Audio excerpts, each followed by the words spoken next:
Ne vous fiez pas aux apparences. Cet homme tranquille va pulvériser le record du Ventoux. En effet, Mitter, sur sa Porsche prototype, abaissera le temps à 10 minutes 44. Mitter restera blotti toute la journée dans sa voiture en raison d'un pied plâtré.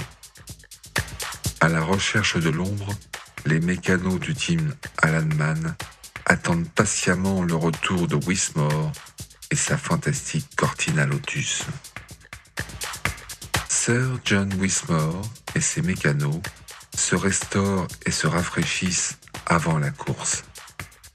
Henri Pescarolo, l'homme tranquille de chez Matra, est venu défendre sa première place au championnat de France. Il remportera de précieux points.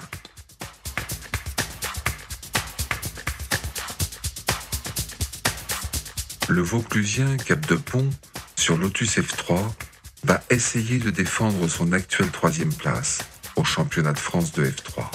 Derrière la Lotus, vous apercevez des Fiat 500 surnommés les pots de yaourt, mais alors les super gonflés.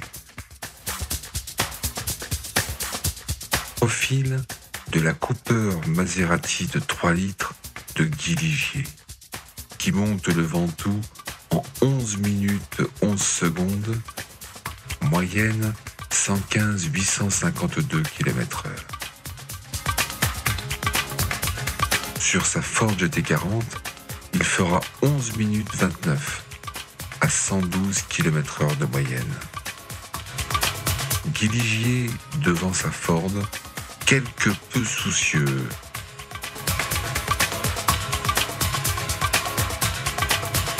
On brique le pare-brise de la Cortina de Wismore.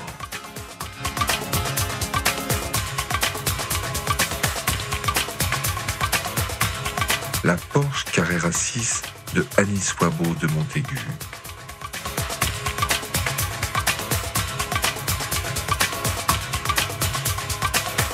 La Ford GT40 de l'anglais Richardson.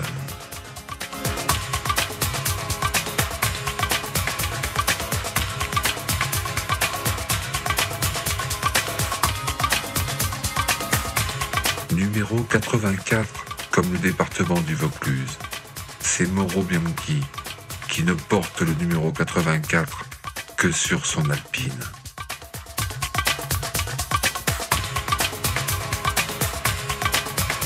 La Porsche Carrera 6 du sympathique coureur régional Clément. En avant pour le départ, monsieur Clément.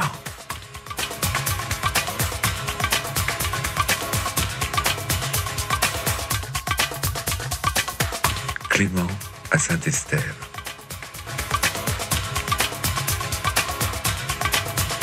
Vue de face agressive, deux aspects bien différents du Technokart de Sipère, où l'on pensait trouver un moteur un peu plus gros.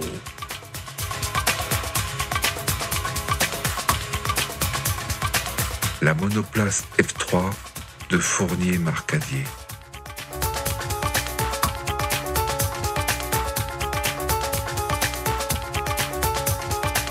La F3 Matra de Henri Pescarolo.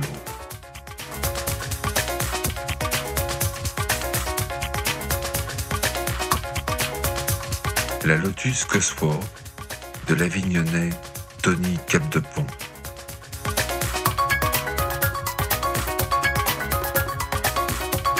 Deux Porsche Carrera 6. Premier plan, celle du Suisse Vicky. Au fond, celle de Clément. La Carrera 6 de l'Allemand Grieger, un méchant client des courses de côte.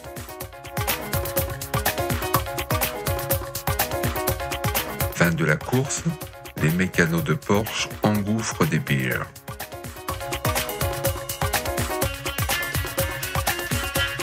Ceux de Wismore, comme John lui-même, au Coca-Cola.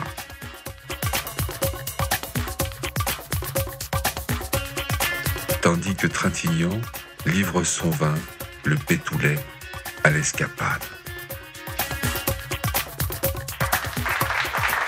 Heure des récompenses, où l'on voit ici Mitter avec toujours le pied dans le plâtre et les béquilles. Henri Pescarolo, lui aussi très heureux de ses résultats.